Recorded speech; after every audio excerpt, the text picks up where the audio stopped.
Well, hello everybody out there. This is Steve McGee with NeoGenesis.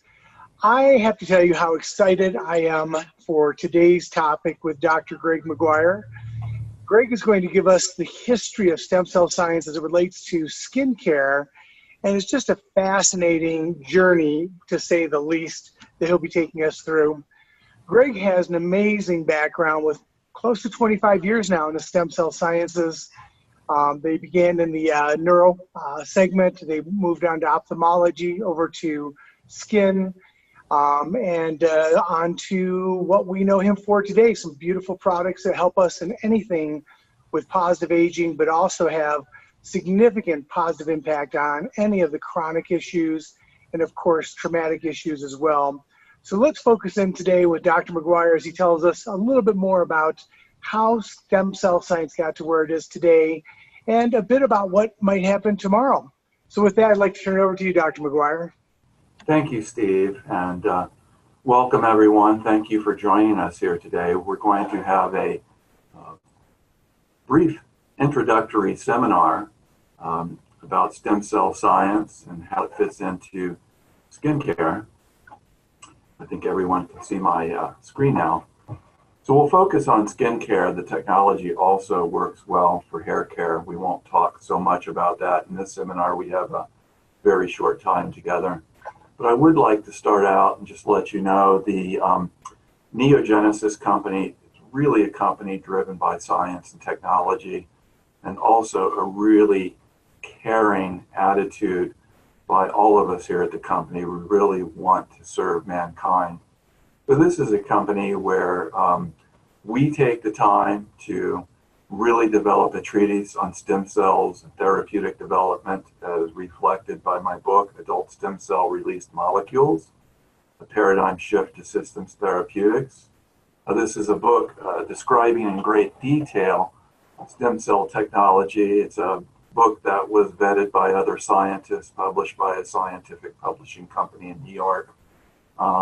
Just an example of our care to do good science, create great technology and great products. We also have a number of patents, both issued and patents pending. Really, again, this is technology that is vetted by other scientists who are reviewing the patents. Adds to our knowledge base as they review, go through the patents. We learn from them, they learn from us. It's a way to further develop our technology. Likewise, you can see that we, if you look at my history, I have a long history of publishing peer-reviewed papers. These are peer-reviewed publications in really good journals. I'm showing you one that's on the screen there, published, one of my papers published by the American Chemical Society, the largest, most prestigious chemical society on the planet.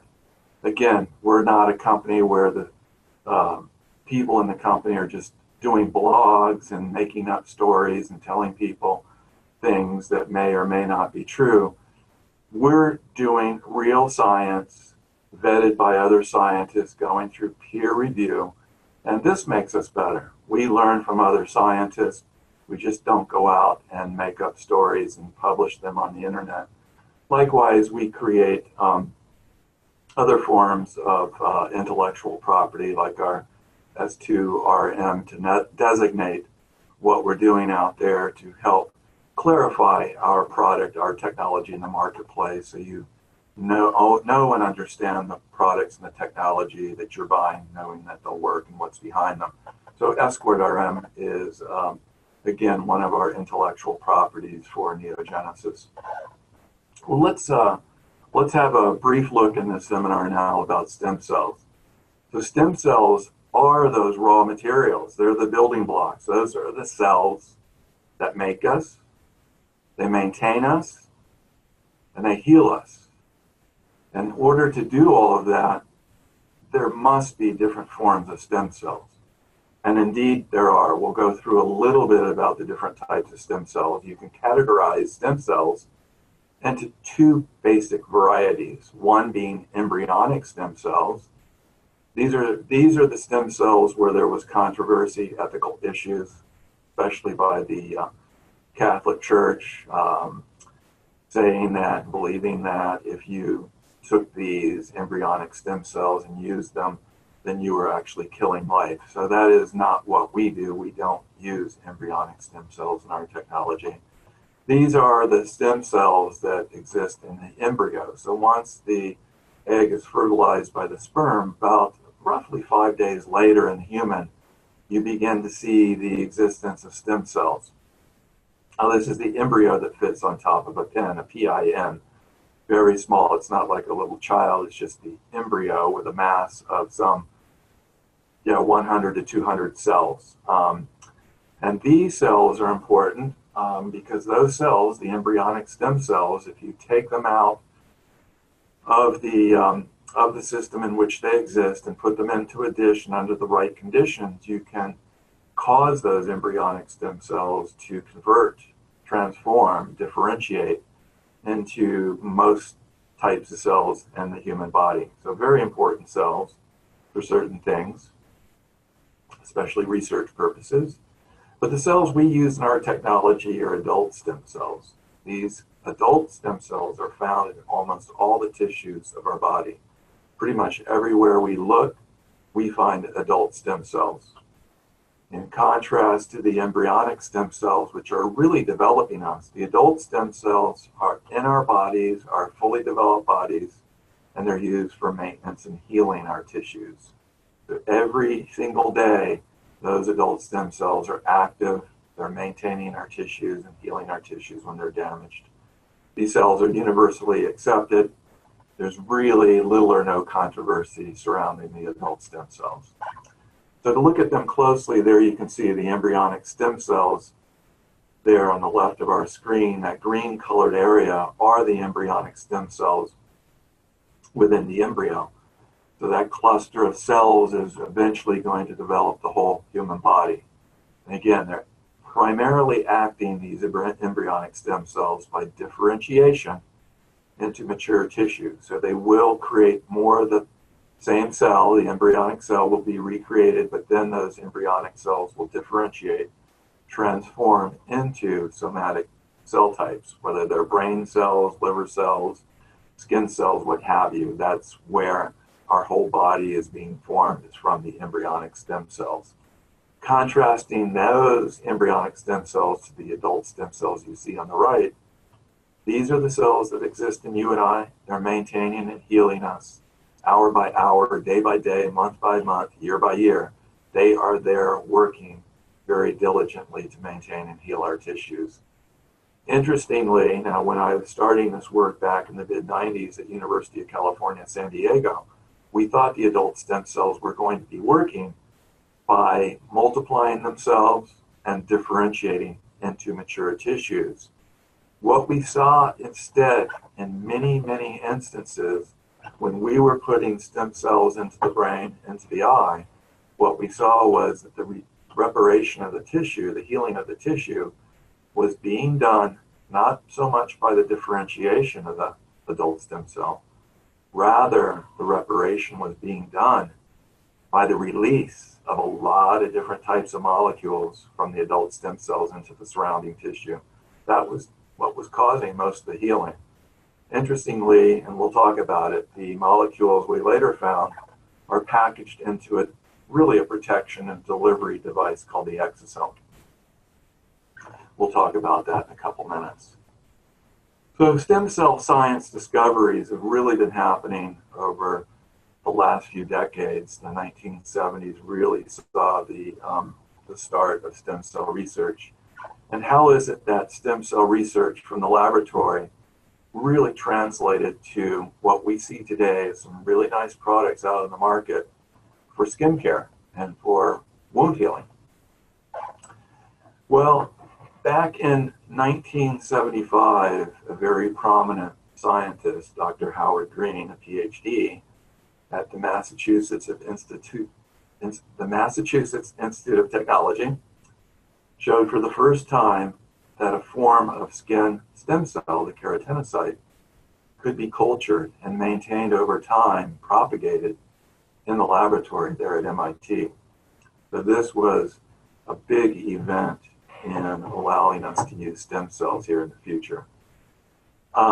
Scientists were learning at the same time that tissue regeneration, something that we do in our bodies, was really being done by stem cells throughout our different tissues, whether it's again the brain, the skin, what have you. That work was really, really taking off in the 70s and in the 90s. We saw a lot more stem cell research starting at that point, with some work in adult stem cells, although at that time embryonic stem cells were all of the rage. There were a few of us recognizing the problems with using embryonic stem cells, and it was in the 90s when I started using adult stem cells, as well as a number of other people. We then began to see that it was the molecules, not the cells themselves, with the adult stem cells doing the maintenance. And in early 2001, working off of some of that research in the 1990s, actually a company here in San Diego first created skincare and wound care products using growth factors and other factors from adult stem cell types. So that was a great turning point. Interestingly, one of the two chemists that formulated those two early stem cell-based skincare products is now working with us. Like a gentleman named Lee Taylor now does a lot of the formulation work with us here at NeoGenesis. So we're, really pleased to have Lee with us. He has a lot of experience.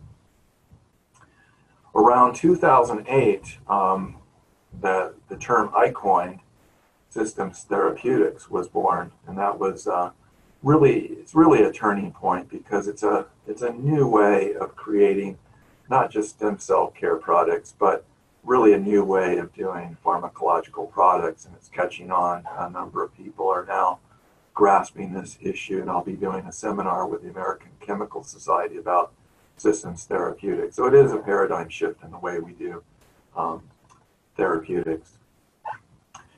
So stem cell release molecules, really back in the 90s, working into the 2000s, where we and a number of other labs began to see that in a lot of cases, about 80%, sometimes more, about 80% of the healing effect of stem cells being put into the body is through the molecules released. So the molecules that the stem cells were being released from, that cells were not so much what was creating the therapeutic, it was the molecules themselves. And that was a big change in the way we were doing stem cell therapeutics. So how is it, if the stem cells are acting through the molecules, how is it we harness those molecules for greater benefit? And once we have those molecules, how is it we're going to direct those molecules to the skin or any other organ that we want to treat with this kind of technology? Well, in 2010, really, a lot of us began to recognize the power of the exosome, the molecules being packaged naturally by the stem cells into these exosomes for us, if you do things right in the laboratory. And a number of companies don't, which we'll talk very briefly about. But the exosome is really what I call a smart liposome. I think we all know about liposomes. They're about 80 to 100, sometimes larger, nanometer in diameter constructs. They're lipid bilayer architecture, and they're within the inside.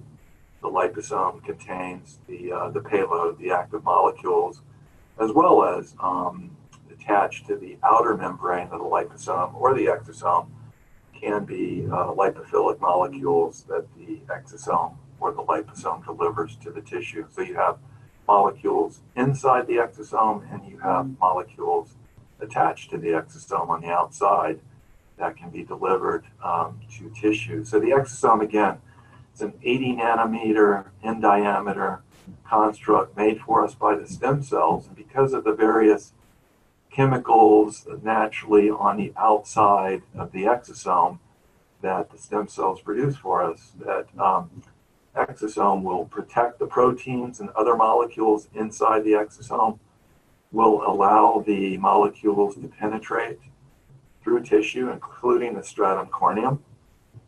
And actually, through chemotaxic properties, the exosome will hunt out damaged tissue. So it will seek out, like a heat-seeking missile finds the fire of the jet that it's chasing. These exosomes will look for chemical gradients and move towards damaged tissue signals. So very powerful technology, key to what NeoGenesis does in delivering a very effective product. Well, here's the basis of the so-called NeoGenesis X²RM technology. Looking in any tissue, including the skin, in our skin are multiple types of adult stem cells. Those stem cell types work collectively. They work together synergistically to heal our skin. So one stem cell type may be laying down, secreting components of the extracellular matrix. Another stem cell type, so it's like the bricks. It's secreting, putting out the bricks to build that beautiful extracellular matrix in our skin. And another stem cell type will be sending out the instruction sets. How is it you are going to use those bricks to build the wall? There are other stem cell types there that are sending out messages, sending out proteins that clean up debris, clear out debris, fix other proteins. So these different stem cell types are sending out a variety of molecules. Each sends out a distinct pool of molecules. They work synergistically to maintain and heal our tissue. Well, this is exactly what NeoGenesis has in its products. We have a collection of stem cell release molecules from multiple stem cell types, and they're put together in order to be able to give you the building blocks for the skin, the messages that create the bricks layered in the proper way, the other molecules that quell inflammation, and the other molecules that clear out damaged proteins and recycle them for you. So this is very, very powerful technology. No one else has a technology like we do to do all these different things in the skin. This is patented technology. So as you do this, as you apply the NeoGenesis technology to the skin, and over a period of weeks, you regenerate that skin, you rebuild microenvironment around the various cell types, including the stem cells, as you rebuild the extracellular matrix, something is happening within our bodies where that matrix is fully built. And if you have a cell that's in trouble, something that happens is the local stem cells will build a physical bridge called a tunneling nanotube. So the tunneling nanotube will extend, this is remarkable, from the stem cell to the cell in trouble. Build a bridge between the two, and the stem cell will send molecules over to the cell in trouble. Molecules such as growth factors, heat shock proteins, and if the cell is in enough trouble, that bridge will be built even wider with more complexity such that the stem cell can send over to the damaged cell organelles, mitochondria. And you all know mitochondria are the powerhouses for our cells. So if a cell really is energetically deprived, is sick, the local stem cell through these tunneling nanotubes can send over mitochondria to repair that cell. It's a remarkable phenomenon. And the technology that we offer actually helps to enable that process of building tunneling nanotubes to repair tissues. So in terms of skincare, stem cell science really grew to one where NeoGenesis and the S²M technology could be used. Where we started in the first place, I was a brain scientist, but we also began to work in the skin, working with burn victims, for example. So the technology works really well in burns, works well for eczema, psoriasis, various forms of dermatitis. One of the places where we're very happy to see great effect, very proud to be bringing products that work so well with people, especially women with breast cancer, with different oncological procedures, including chemo and radiation.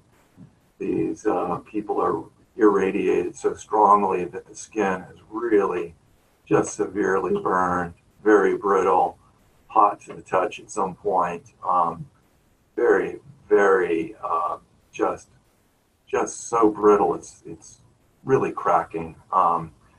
And so we can take the technology and really remediate the radiation dermatitis that we see in these cancer patients that have been irradiated.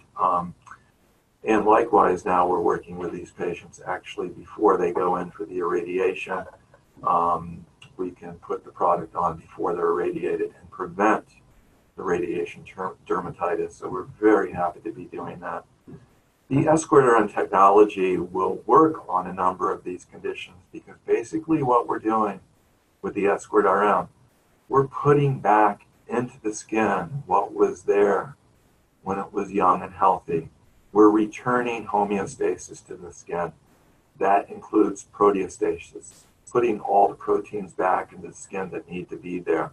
So it's really like a balancing act, and that's why putting these molecules back into the skin in the various conditions, we are able to deal with the symptoms of chronological aging, wrinkles, discoloration, crepiness, and so forth. We also are able to do great things with acne, rosacea, and even forms of sensitive skin can be treated this way.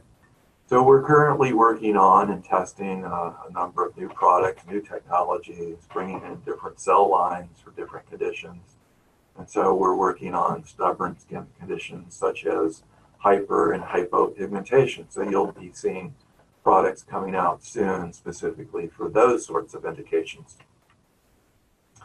I wanted to take you through just a few quick examples of how our technology actually works in the human condition. And here you can see a woman who was treated. Now this was done with one of our partners in the UK. And this is a simple demonstration of how we deal with the symptoms of chronological aging. So you can see this beautiful woman after 34 days of treatment, a simple topical application of the NeoGenesis technology, no other treatments. You can see a great reduction in lines and wrinkles and other symptoms with chronologically aging skin. So we've done this now with a number of patients. We're building up the patient load, and we'll be submitting a paper on this for peer-reviewed publication shortly. Basically, within a 60-day period, you see a very dramatic reduction in lines and wrinkles just with topical application of the S-squared NeoGenesis technology. Likewise, no other treatment for this young lady. She had had a constant breakout over years of acne. So with application of the NeoGenesis S-squared technology, you can see here 7 weeks later, you can see very dramatic reduction in the acne breakout. Again, no other procedure was used in this patient, just simple application of our S-squared technology, dramatic reduction in acne. So we've seen this in a number of patients, and we continue testing in various forms of acne. Likewise, if a lot of women and men now too have gone through various forms of laser treatment, and if you look at the laser treatment and the recovery thereafter, there is a distinct pattern of recovery from being lasered, if you will, and using the S-squared technology post-treatment.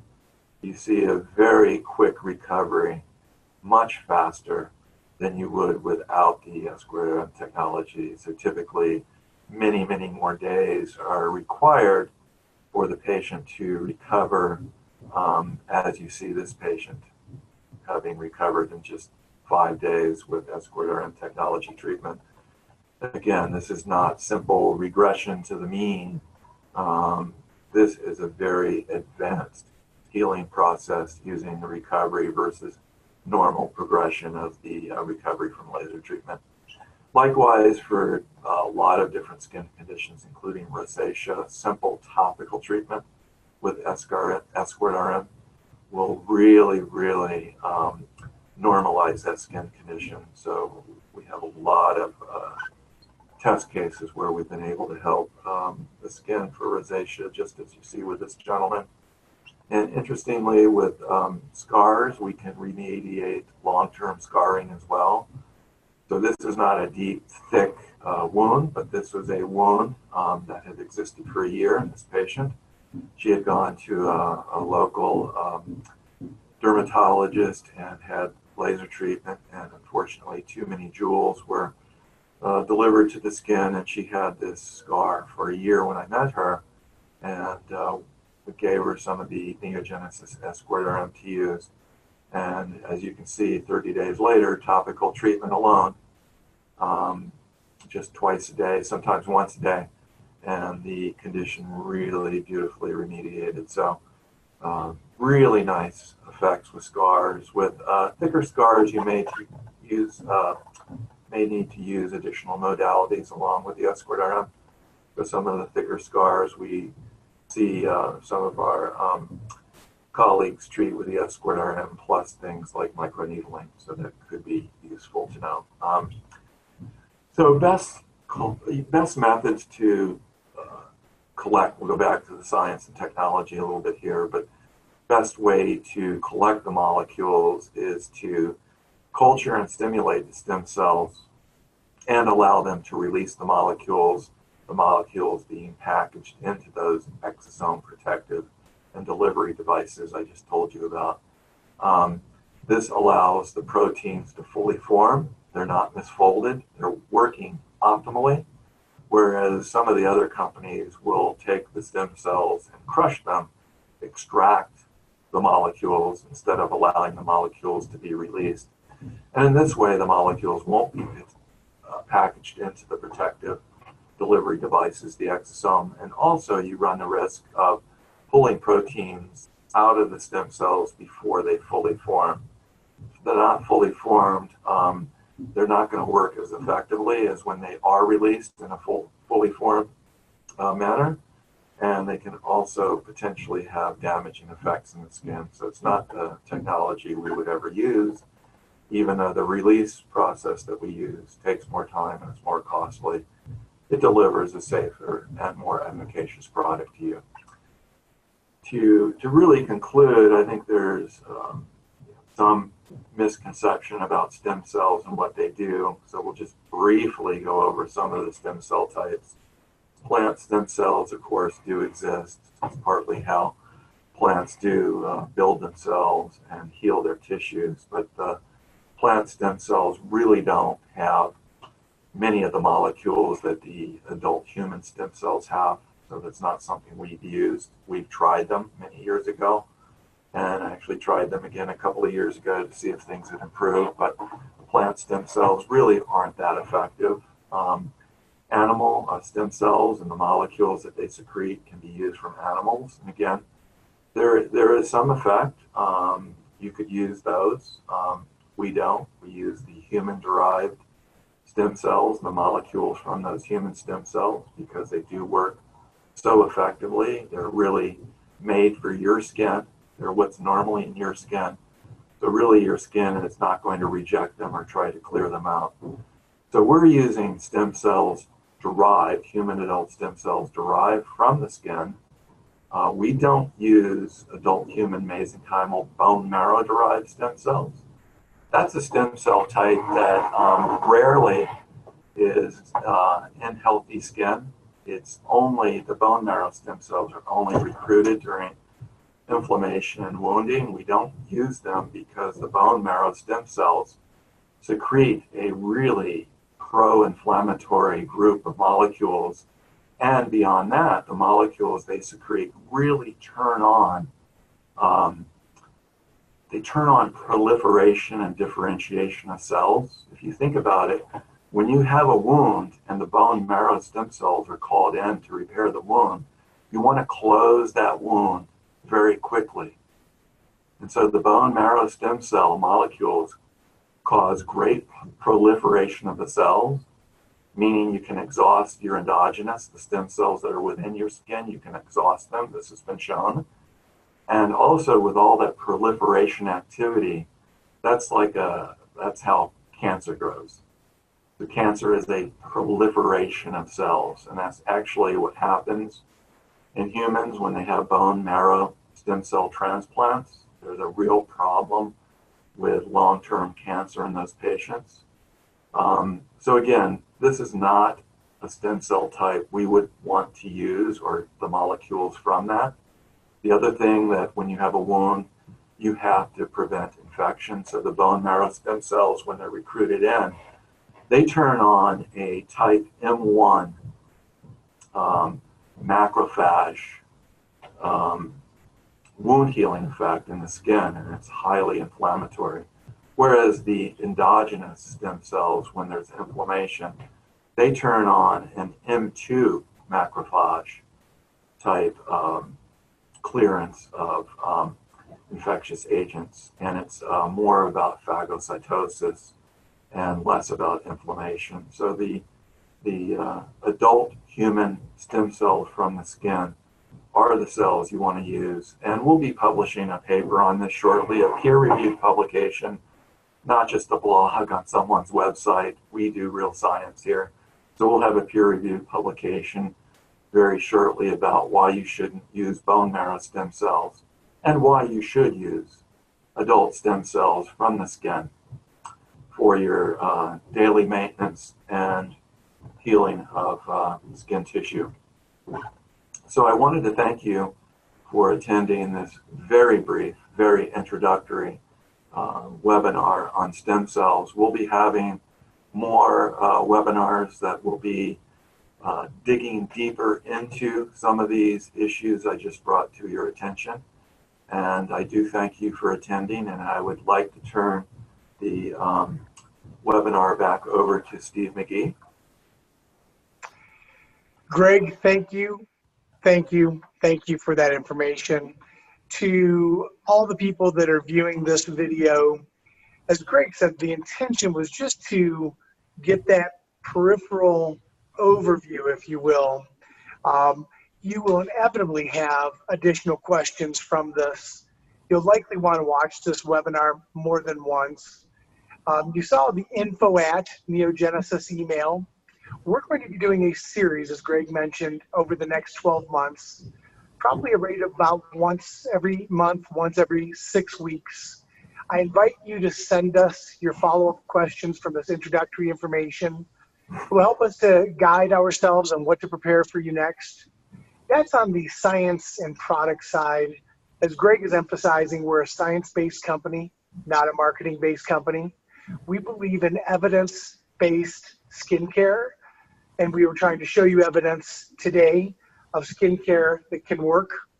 So we invite you to not only ask us questions related to the science, but you're also going to be seeing some videos from us as well to give you more insights on how we can team with you to help you fulfill the vision for your clinic. Each customer is so special and important to us here at NeoGenesis. As proud as I am of our products and science, I'm even more proud of the heart and the passion of every person on the NeoGenesis team. We're here to build, not tear down. We're here to help you fulfill the vision for your business. So we'll be talking about that more as well. For the meantime, I just want to thank you once again on behalf of Greg, the entire NeoGenesis team. It's our pleasure to be here, be of service to you. We look forward to telling you more in the future, and we look forward to answering your questions. Take care for now. Thank you.